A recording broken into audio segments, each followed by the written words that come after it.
Shabbat Shalom. Shabbat Shalom. So, as most of you know, that's my wife. And only her. Why don't I have more? Times have changed.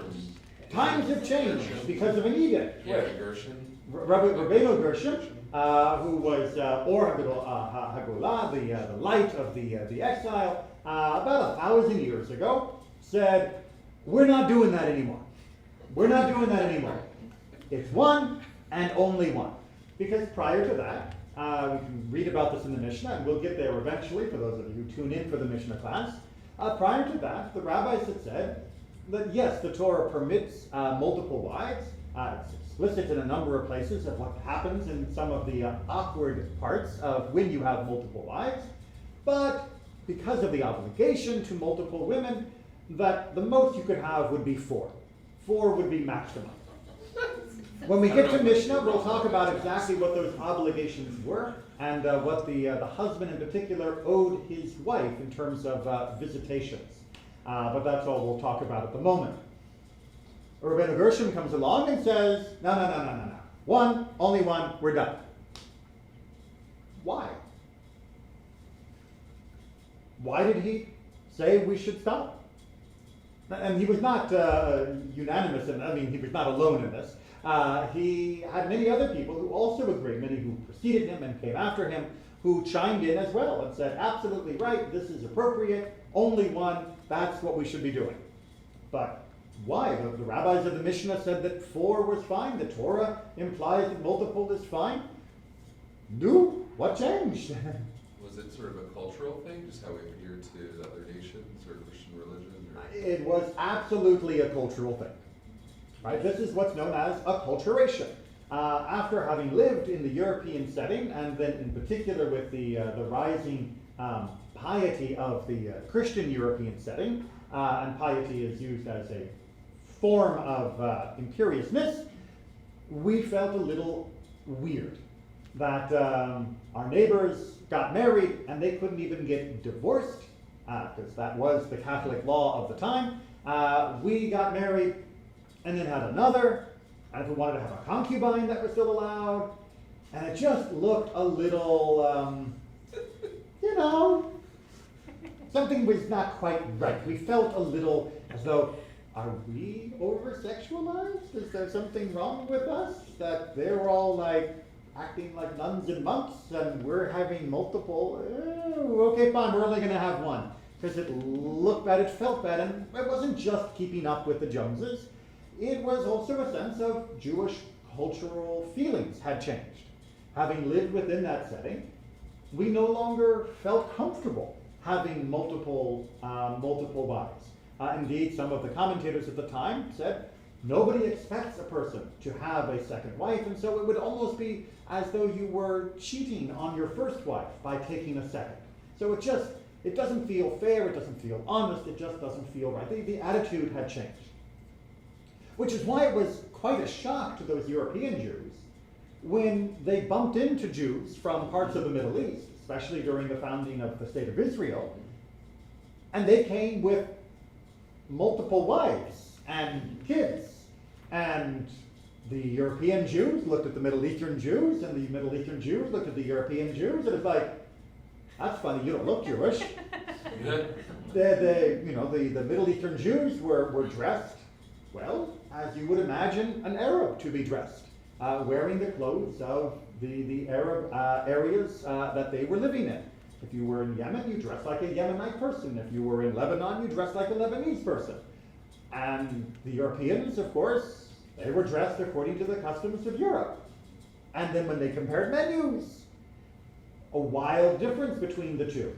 So it wasn't only within family matters that there were differences, but there were a lot of differences in the food they ate, the music that they listened to, down to the octave that was, not the octave, it's the scale that was used to compose the music. It seemed very different. And yet they recognized each other as well.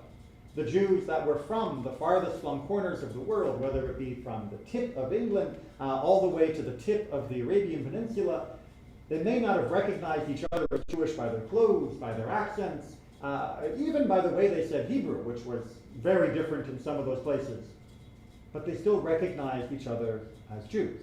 They had acculturated into the different cultures around the world, but they had not assimilated into those cultures. Now, the difference between acculturation and assimilation can be a little tricky to see. There are some nice definitions that can help us. Assimilation is when you give up elements of your identity, your perspective, your worldview in exchange for those of a different culture. So if somebody believes that there is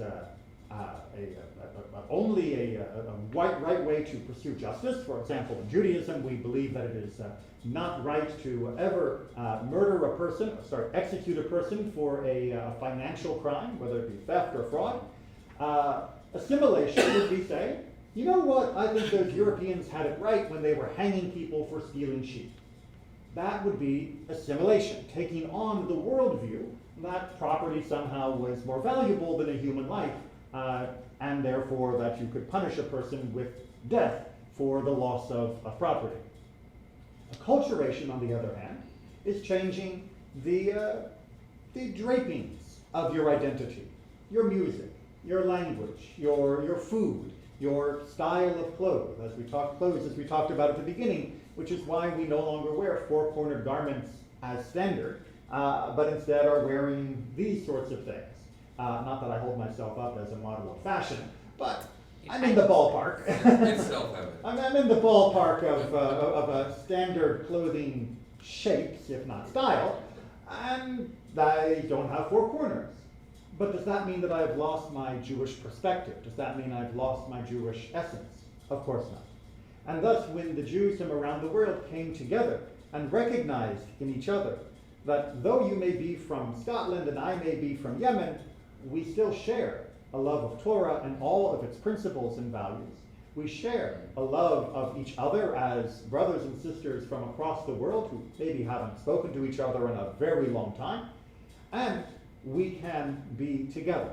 And indeed, that is one of the joys of the State of Israel, whose anniversary is coming up very soon on the 5th of Iyar, that the Jews from around the world came, and with typical lively debate and discussion, came together to build a country that allowed people to preserve and even share what they had acculturated to in all of the different areas, while reinforcing all that they had managed to maintain under the threat of assimilation which was present for so very long.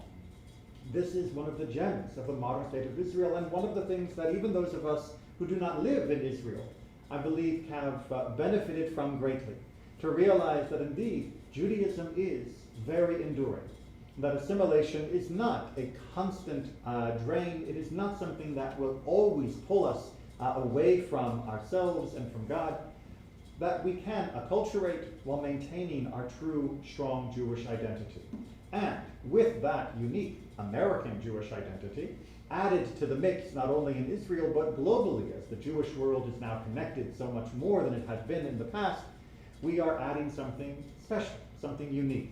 There is a particular flavor to American Judaism, and without which the Jewish stew would be a much poorer recipe. So do, of course, always, keep an eye for assimilatory, I just made up a word, for assimilatory thoughts and feelings. Make sure that we are holding on to the core principles, values, teachings, commandments, but allow yourself to explore different elements of the cultures around us, for we have become strong from them, and by strengthening us, we strengthen the Jewish people everywhere. Shabbat Shalom.